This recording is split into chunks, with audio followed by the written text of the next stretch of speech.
Hello বন্ধুরা, কেমন আছেন সবাই? আশা করি খুব ভালো আছেন। আমার সামনে যে চেনের পকেট সেটটি রয়েছে, এটি পালসার এনএসএস চেনের পকেট সেট। আসলে এই পালসার চেনের পকেটের যে প্যারা ভাই, অনেক প্যারা, কারণ এই পালসার এনএস গাড়ির চেনের পকেট খুব দ্রুত নষ্ট হয়। এই যে দেখেন বন্ধুরা, এই গাড়িটি মোটে 18 থেকে 19,000 কিলো চালিয়েছে, এতে চেনের পকেট নষ্ট হয়ে গেছে। কারণ এই যে পালসার এনএস গাড়ি, এই গাড়ির চেন কভার হচ্ছে খোলা থাকে, এই কারণে এই চেনের পকেটটা দ্রুত নষ্ট হয়ে যায়। এর এই হাফ চেন কভারের জন্য এই সমস্যাটি হয়। দেখেন বন্ধুরা, আমরা এর সামনের স্পকেটটি লাগাচ্ছি। সামনের স্পকেটে দুটো নাট থাকে, দুটো নাটই আমরা লাগিয়ে দেবো। একটা লাগিয়ে আগে আপনাদের দেখানোর চেষ্টা করছি। এবং এর এই চেনটা করলাম মোটা চেন এবং রবার সিস্টেম চেন। এই রবার সিস্টেম চেন থাকলে কি হয়, চেনটা তাড়াতাড়ি নষ্ট হয় না।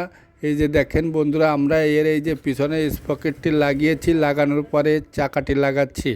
আপনাদের দেখানোর চেষ্টা করছি যে খুব সহজে লাগাতে হবে। এই শ্যাফটটি গ্রিস করে নিতে হবে। আমরা এটিকে গ্রিস করে নিয়েছি, কারণ আমরা এই গাড়িটি মাস্টার সার্ভিসিং করছি এবং চেনের স্পকেটও চেঞ্জ করে দেব, ব্রেক শ্যুটাও চেঞ্জ করে দিয়েছি। দেখেন বন্ধুরা, আমরা এর শ্যাফটটি ঢুকিয়েছি। ঢুকানোর পরে আমরা এর চেনটি অ্যাডজাস্টিং করে নেব। এবার খেয়াল রাখতে হবে যে চেন অ্যাডজাস্টিং করার সময় এর এই যে রবারের চেন, এই চেন অ্যাকুরেট লাগাতে হবে। চেন চাবি যেন বেঁকায় না যায় এবং রবার ছাড়া কিন্তু লাগানো যাবে না চেনের লকটি।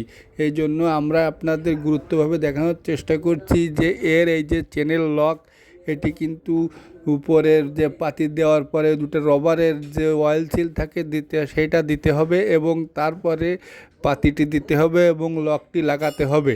এই যে দেখেন বন্ধুরা, এর এই যে সবুজ কালারের যে লকটি আছে, এই লকটি আমরা অ্যাকুরেট করে লাগিয়ে দেব।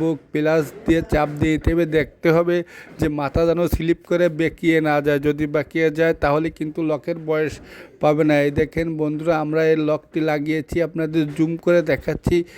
এই যে দেখেন, খুব সুন্দর হয়েছে লাগানো এবং চেনের পকেটটিও খুব সুন্দরভাবে লেগেছে। ভিডিওটি ভালো লাগলে চ্যানেলটিকে সাবস্ক্রাইব ও ফলো দিয়ে রাখবেন। ধন্যবাদ।